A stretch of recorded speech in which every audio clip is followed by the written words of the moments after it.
Hello what's up guys, मेरा नाम है अविनाश कुमार और आज हम डिस्कस करने वाले हैं ऑपरेटर्स के बारे में, ऑपरेटर्स इन जावा। और पिछले वीडियो में आपको मैं बता दूं कि मैंने डिस्कस किया था डेटा टाइप्स के बारे में। तो डेटा टाइप्स आई होप आप लोग क्लियर हो गया होगा। और आज हम शुरू करते हैं ऑपरेटर्स के बारे में। तो वीडियो के साथ बने रहिए, बहुत आसानी से होने वाला है और बहुत अच्छे तरीके से आपको सारा चीज क्लियर हो जाएगा। तो चलिए शुरू करते हैं ऑपरेटर्स इन जावा। पहले ये समझ लेते हैं कि ऑपरेटर्स का यूज क्या होता है। ऑपरेटर्स से जो भी मैथमेटिकल टर्म यूज करते हैं, जैसे एडिशन करना, सब्ट्रैक्शन, मल्टीप्लिकेशन, कंपैरिजन, फिर वैल्यू असाइन करते हैं या फिर कुछ भी लॉजिकल ऑपरेटर्स लगाते हैं। एक बॉडी स्ट्रक्चर दिखा रहा हूं, ऑपरेंड, ठीक है, ऑपरेटर एंड देन ऑपरेंड। अभी आप सोच रहे हैं कि ये है क्या, तो मैं अभी आपको क्लियर कर देता हूं। ये कुछ भी नहीं, बस ये है, मान लीजिए ऑपरेंड आपका कोई भी इंटीजर हो गया, 3 हो गया, और आपका ऑपरेटर हो गया ये प्लस माइनस जो कुछ भी होता है, मान लीजिए आपका प्लस हो गया, और ये आपका फिर ऑपरेंड हो गया, कुछ भी 4 मान लेते हैं, और ये आपका रिजल्ट हो गया।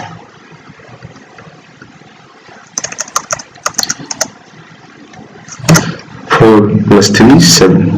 तो ऑपरेंड, अब जो भी ऑपरेटर होगा तो सिंगल यूज हो नहीं पाएगा, तो उसके लिए ऑपरेंड चाहिए ना। तो दो ऑपरेट को अगर किसी चीज को ऐड करना है तो क्या चाहिए, 2 इंटीजर चाहिए। 2 इंटीजर को ऐड करेंगे तो मेरा रिजल्ट 7 आता है। तो ये मेरा ऑपरेंड होता है। ऑपरेटर उनको क्या करता है, अपना फंक्शन करता है, और ये उसके बाद रिजल्ट मिलता है हमें। चलिए एक्सप्लेन करते हैं अच्छे से। Type of operators, types of operators in Java.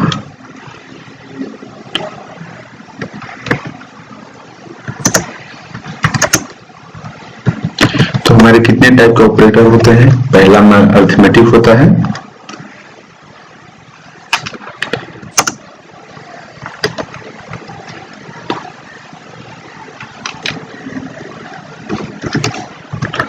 Arithmetic operator. दूसरा हम लेते हैं आपका असाइनमेंट ऑपरेटर। अरिथमेटिक में आपको पता है प्लस माइनस जो कुछ भी होता है, मल्टीप्लिकेशन, डिवीजन, ये सब आपका आता है। असाइनमेंट में क्या होता है, हम लोग वैल्यू असाइन करते हैं। जैसे कि असाइन करते हैं वैल्यू किस तरह से, मान लीजिए कि पहले से हम किसी क्वेश्चन में आपका डाल चुके हैं आई का वैल्यू 5, तो हम चाहते हैं कि उसको तो हम बाहर चले जाकर चेंज कर नहीं सकते, तो एक बार में कैसे उसका वैल्यू चेंज हो, तो उसका असाइन कर देंगे कोई भी वैल्यू, तो आ जाएगा आपका असाइनमेंट ऑपरेटर में। मैं आपको सारा एग्जांपल दिखाऊंगा, क्लियर हो जाएगा, अभी बस नॉर्मली समझा रहा हूँ। एक आता है कंपैरिजन ऑपरेटर। कंपैरिजन आपने देखा होगा, लेस देन, इक्वल टू, या लेस देन, ग्रेटर देन, ये सब होता है, तो आपका कंपैरिजन ऑपरेटर में आते हैं।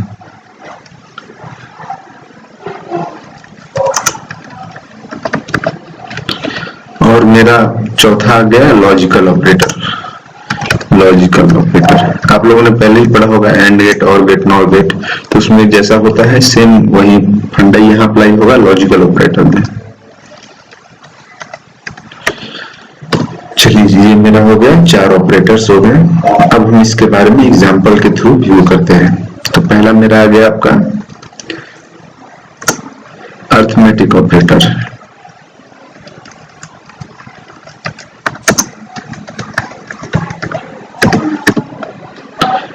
अब अरिथमेटिक ऑपरेटर में कुछ एग्जांपल देखते हैं। जैसे मान लीजिए आपने ले लिया इनपुट x, y और c, कोई भी लेते हैं, आंसर ही लेते हैं उसको, ठीक है,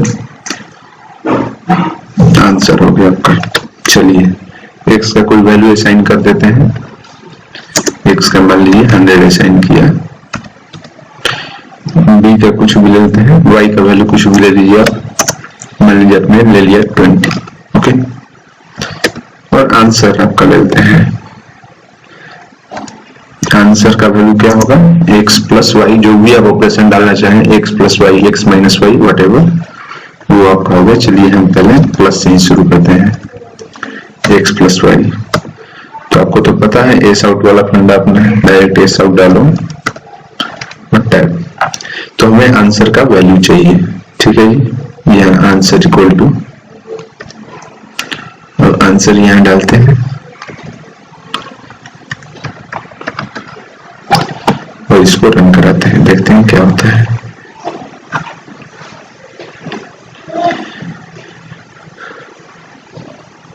थोड़ा टाइम ले रहा है रन होने में, अभी आ जाएगा।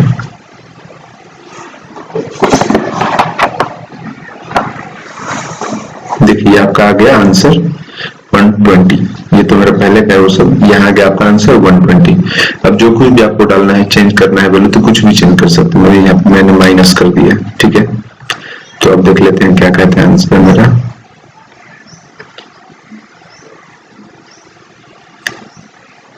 देखिए करेक्ट जा रहा है, 100 में से 20 हटाएंगे तो 80 ही आएगा।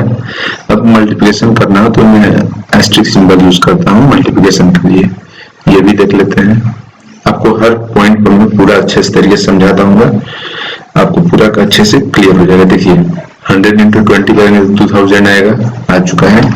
और डिवीजन का लेते हैं, देखते हैं डिवीजन के लिए क्या होता है।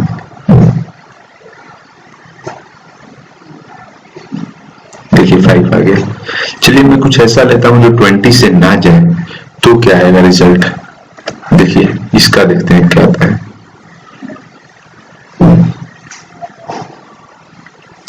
अब इसका ही 5 आ रहा है और 100 का ही 5 आया था, तो अब यहाँ क्या लोचा है। अब यहाँ ये प्रॉब्लम है कि हम जो ले रहे हैं ये वैल्यू वो इंट में ले रहे हैं, मतलब कि इंटीजर के फॉर्म में। तो मेरा जो आउटपुट आएगा वो क्या आएगा, इंटीजर के फॉर्म में। मगर ये तो आप तो जानते हैं कि डेसिमल में अगर इसको पूरी तरह से किया जाए तो अगर आपको डेसिमल वैल्यू लाना है तो क्या कीजिएगा, आप सिंपल इंट हटाइए और यहाँ डबल लिखिए, ठीक है। अब देखिए अब आप जो चाहते हैं उस तरह से ये एग्जैक्टली आ जाएगा। देखिए 5.25 आपका एग्जैक्ट आंसर आ गया। अब एक और आता है आपका यहाँ पर मॉड्यूलर। अब मॉड्यूलर से क्या यूज है वो भी देख लेते हैं।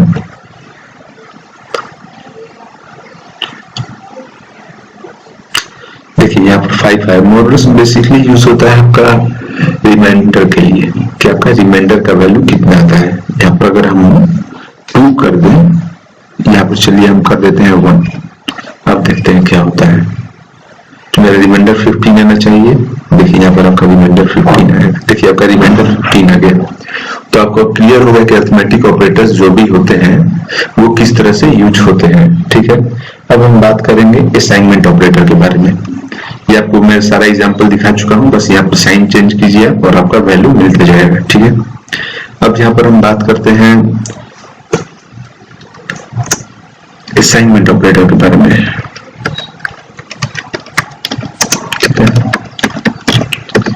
देखिए जी, अब चलिए असाइनमेंट ऑपरेटर। अब असाइनमेंट ऑपरेटर में होता क्या है, वैल्यू असाइन करते हैं। मान लीजिए कि पहले से मेरा इंट का वैल्यू और 2 बढ़ाना चाहता हूं तो क्या करूंगा, इन n1 में n1 प्लस 2 कर दूंगा, ठीक है। और ये रन कर देखता हूं, मेरा 4 आना चाहिए वैल्यू n1 का। देखते हैं क्या आता है। देखिए मेरे यहाँ पर 4 वैल्यू आ गया। अब एक और तरीका है इसका वैल्यू बढ़ाने का, वो क्या है, मैं आपको एक और तरीका बताता हूँ वैल्यू बढ़ाते कैसे हैं असाइनमेंट ऑपरेटर का। यहाँ पर सिंपली आप उसमें कुछ नहीं, ये भी नहीं करने की जरूरत पड़ेगा। आप n1 के वैल्यू में यहाँ पर डायरेक्ट आप कर दीजिए प्लस, ठीक है। अब देखते हैं इसका वैल्यू कितना आता है। देखिए प्रोग्राम लिखने का बहुत सारा तरीका होता है, तो आपको थोड़ा क्लियर रखना होगा माइंड। यहाँ पर मैं अगर 5 रख दूं तो मेरा वैल्यू कितना आना चाहिए, 7 आना चाहिए, ठीक है। यहाँ पर मेरा वैल्यू कितना जाएगा, 7 आ जाएगा। देखिए अब जो भी आपको ऑपरेटर चेंज करना है, यहाँ ऑपरेटर चेंज कीजिए, आपका वैल्यू चेंज होता जाएगा। मल्टीप्लिकेशन के लिए आपको बताऊं एस्टेरिस्क सिंबल लगाना है, तो देखिए आपका वैल्यू 10 आना चाहिए, तो आपका वैल्यू अब 10 आ जाएगा। देखिए 10 आ गया। कुछ भी माइनस लगा देंगे तो -5 मतलब कि -3 आना चाहिए आपका, ठीक है। तो देख लेते हैं ये भी चेक करके -3 आ रहा है कि नहीं। हाँ, अगर कभी भी आपको चेंज करना हो कुछ इस तरह से वैल्यू, आपको डेसिमल फॉर्म में चाहिए तो यहाँ पर डबल कर दीजिए, ठीक है। मान लीजिए कि आपको 0.5 घटाना है, ठीक है, तो 0.5 मैंने कर दिया, 0.5, ठीक है।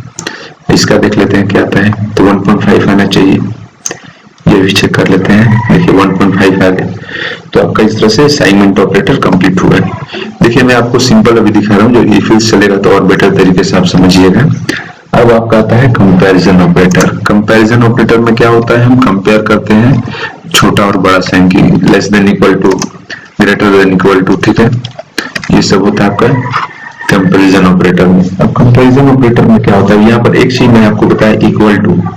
अब ये इक्वल टू जो है ये क्या होता है, असाइनमेंट। कंप्यूटर ये तो मैथमेटिकल जो हम लोग कॉपी पेन से करते हैं वो इसको इक्वल टू मानते हैं, मगर ये असाइनमेंट ऑपरेटर का काम करता है आपका प्रोग्रामिंग लैंग्वेज, मतलब वैल्यू असाइन होता है कि हम in1 का वैल्यू अब इतना असाइन करना चाहते हैं, 0.5 माइनस करना चाहते हैं, तो ये साइन। अब यहाँ पर इक्वल टू का कैसा होता है साइन, ये आपका इक्वल टू का साइन होता है। इसका मतलब क्या होता है, यहाँ करते हैं चेक फॉर इक्वालिटी, ठीक है ना, ये आपको देता हूँ इसमें मैं, ताकि आपको क्लियर हो जाए अच्छे से। मल्टीपल कमेंट, लाइन कमेंट आपको, ठीक है, ये आपका रहा मल्टीपल लाइन कमेंट रहा। तो ये आपका होगा check for equality, check for, ये फॉर आपको होगा चेक फॉर इक्वालिटी के लिए। अब बाकी आपको पता है कि ये क्या होता है, नॉट इक्वल टू, ठीक है, ये हो गया आपका नॉट इक्वल टू। ऐसे ही आपका होता है लेस देन, मैं बार बार ज्यादा नहीं लिखूंगा, आपका लेक्चर लंबा चला जाएगा, आप लोग इतना जानते होंगे जो पढ़े होंगे बेसिक मैथ्स। ये आपका लेस देन इक्वल टू हो गया, ठीक है, ये आपका हो गया ग्रेटर देन इक्वल टू, ठीक है, यहाँ सब तो आपको क्लियर होगा पहले से। एक और बात बताना चाहूंगा, कंपैरिजन ऑपरेटर को हम रिलेशनल ऑपरेटर भी बोलते हैं, ठीक है ना, रिलेशनल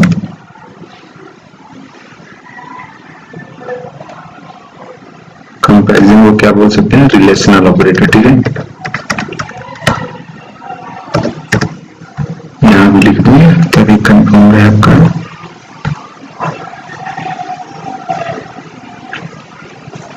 तो ये आपका होता है रिलेशनल ऑपरेटर, ठीक है। ये हम दो नंबर से, दो इंटीजर या दो टर्म के बीच हम क्या करते हैं, इसमें हम वो पता करते हैं, रिलेशन पता करते हैं कि रिलेशन क्या है, ठीक है। चलिए हम देख लेते हैं कंपैरिजन ऑपरेटर का एक हम छोटा सा एग्जांपल, ठीक है। मान लीजिए आपने दे दिया इंट n3, ठीक है, n3 का कुछ वैल्यू असाइन कर दिया मैंने, 5 कर दिया, क्लियर। अब मैं ले लिया इंट का कोई वैल्यू n4, n4 को भी असाइन कर दिया 6, क्लियर। अब चलिए इसको हम देखते हैं कि बुलियन की तरफ से देखते हैं ट्रू और फॉल्स का वैल्यू, ठीक है, क्योंकि हमें चेक करना है कि 5 और 6 में क्या रिलेशन है, ट्रू है कि फॉल्स है। तो हमने ले लिया बुलियन, ठीक है। अब बुलियन ले लिया तो बुलियन सी मेरा क्या हो गया। अब हमको करना क्या है, इसमें हमें करना है n3 और n4 का वैल्यू कंपेयर करना है, क्लियर है ना। तो n3 और n4 का वैल्यू हम लिखते हैं n3 इक्वल टू n4, ठीक है। इसका वैल्यू हमें क्या करना है, कंपेयर करना है। तो एस आउट कर दीजिए, एस आउट, और मेरा यहाँ पर आ गया सी। इसी का वैल्यू मुझे पता करना है।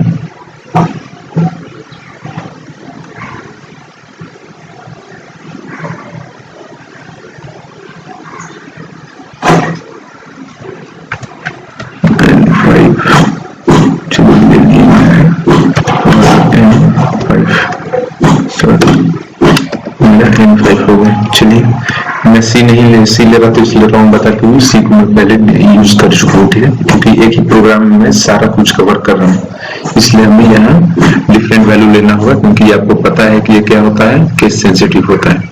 चलिए अब इसको रन करा कर देखते हैं क्या वैल्यू बताता है, ठीक है। चलिए इसको रन कराइए, ये फॉल्स बता दिया, ये क्योंकि n3 और n4 मेरा सेम नहीं है, मगर ये ट्रू बता सकता है अगर मैं इसका वैल्यू भी 5 ले लूं तो। चलिए चेक करके देखते हैं, देखिए यहाँ ट्रू आ गया। अगर n4 का वैल्यू मैंने 6 लिया था और ये डाल दूं n3 क्या है, ग्रेटर है, ठीक है, n4 से, तो देखिए अब क्या आता है, ये फॉल्स आ जाएगा। देखिए फॉल्स आ रहा है ना। इसी तरह आप सारे वैल्यू को कंपेयर करके ले सकते हैं। आपको छोटा छोटा प्रोग्राम बता रहा हूँ ताकि आपका सारा बेसिक कंसेप्ट जावा के बारे में क्लियर हो जाए, ठीक है ना। इसको हम हाई लेवल पर भी इस सब कंसेप्ट को यूज कर सकते हैं, ठीक है। तो इस तरह से आपका क्या हुआ, कंप्लीट हुआ। अब आते हैं लॉजिकल में, ठीक है। लॉजिकल ऑपरेटर में क्या होता है, लॉजिकल ऑपरेटर आपका 3 टाइप का होगा, ठीक है, एंड और नॉट, ठीक है। आइए लॉजिकल के बारे में बात कर लेते हैं। लॉजिकल ऑपरेटर, ठीक है, लॉजिकल ऑपरेटर। अब लॉजिकल ऑपरेटर आपका क्या होता है, 3 टाइप का होता है। एक हो गया आपका एंड हो गया, और हो गया, ठीक है, एंड और तीसरा क्या होगा आपका नॉट हो गया, ठीक है। अब एंड में क्या आता है आपका, एंड आपका आ गया, एंड वाला इस तरह से लोकेट करेंगे, ये आपका और आ गया ऑपरेटर, और आपका इस तरह से होगा एंड नॉट आ गया। नॉट आपको पता है, एक्सक्लेमेटरी सिंबल देते हैं, तो इस तरह से आपका नॉट आ गया। अब होता क्या है, लॉजिकल ऑपरेटर में बात करते हैं। लॉजिकल ऑपरेटर आपको मैंने बताया कि एंड और नॉट। अब एग्जांपल देखते हैं। एंड में क्या होता है, एंड में आपका वैल्यू ट्रू तभी होगा जब दोनों ट्रू हो, ठीक है। अगर आपका ट्रू आया तो वैल्यू क्या आएगा, ट्रू आएगा। लेकिन अगर आपका वैल्यू एक भी ट्रू में और फॉल्स में से एक भी फॉल्स है तो आपका वैल्यू क्या आएगा, फॉल्स आएगा। लेकिन इसमें क्या होता है, इसमें और में होता है कि कोई एक वैल्यू अगर ट्रू रहा तो हमेशा ट्रू वैल्यू देगा, ठीक है। अगर एक ट्रू है एक फॉल्स है तो भी क्या आएगा, आपका वैल्यू आपका ट्रू ही आएगा, ठीक है। लेकिन अगर दोनों फॉल्स रहा तो आपका वैल्यू क्या आएगा, फॉल्स आएगा। लेकिन नॉट गेट में क्या होता है, ये जस्ट रिवर्स ऑफ एंड होता है, ठीक है ना। जो आपका एंड का वैल्यू होता है उसका जस्ट रिवर्स होता है। एंड ऑपरेटर जो है आपका वैल्यू, एंड ऑपरेटर का ये रिवर्स होता है नॉट का, ठीक है ना। एग्जाम्पल के थ्रू हम देख लेते हैं, बहुत इजी तरीके से आप देख लीजिएगा एग्जाम्पल के थ्रू। आइए एग्जाम्पल पर देखते हैं। मान लीजिए कि आपने वैल्यू ले लिया बूलियन, मान लीजिए आपने ले लिया h, ठीक है, h इक्वल टू ट्रू।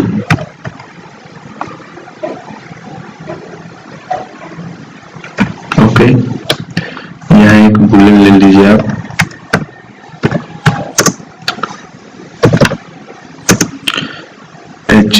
जी ले लीजिए आप equal to false. Okay, clear है। अब आते हैं सिस्टम एस आउट पर टैब। अभी हम देखते हैं कि इसका वैल्यू क्या जा रहा है। अगर हम एच और ये आपका एंड लगा दें जी, ठीक है। दूसरा वैल्यू देखते हैं आपका, सॉरी,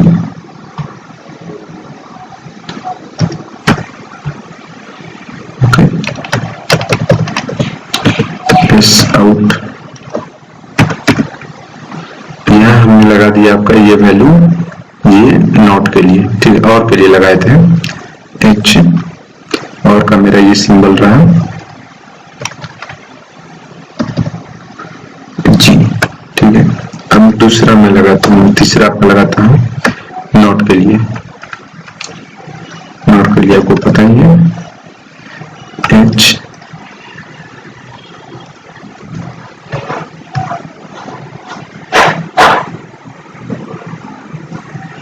देखिए जी, मैंने बताया था कि ये क्या होता है, जस्ट रिवर्स ऑफ एंड होता है। तो एंड का रिवर्स हो तो एंड का वैल्यू मेरा क्या है, फॉल्स है, तो ये ऑटोमेटिक ट्रू आ गया, ठीक है। अगर यहाँ पर फिर से इसको चेंज करके देखते हैं, फॉल्स कर देखिए, देखिए आप जिस तरह से कंडीशन चेंज करके आप खुद रन करके देखिएगा तो आपको अच्छे से क्लियर हो जाएगा, ठीक है ना। आपका एक प्रैक्टिकल भी हो जाएगा, इसमें आपको पूरा गाइडलाइंस दे रहा हूँ। देखिए यहाँ पर अगर वैल्यू आपका कोई भी ट्रू नहीं है, फॉल्स है, तो पूरा फॉल्स होगा। लेकिन और इसमें भी क्या होता है आपका, और गेट में अगर दोनों फॉल्स है तो फॉल्स आएगा, तो फॉल्स फॉल्स हो गया। अगर अब इसका क्या होता है कंडीशन नॉट का, ये रिवर्स ऑफ एंड होता है, तो एंड का मेरा वैल्यू कितना है, फॉल्स है, तो ये ऑटोमेटिक ट्रू हो गया, ठीक है, क्लियर हो गया। चलिए, तो आज के लिए बस इतना ही, अगले वीडियो में फिर चर्चा करेंगे। अगर वीडियो अच्छा लगे तो लाइक कीजिए, सब्सक्राइब कीजिए, कमेंट कीजिए, फिर मिलते हैं अगले वीडियो में।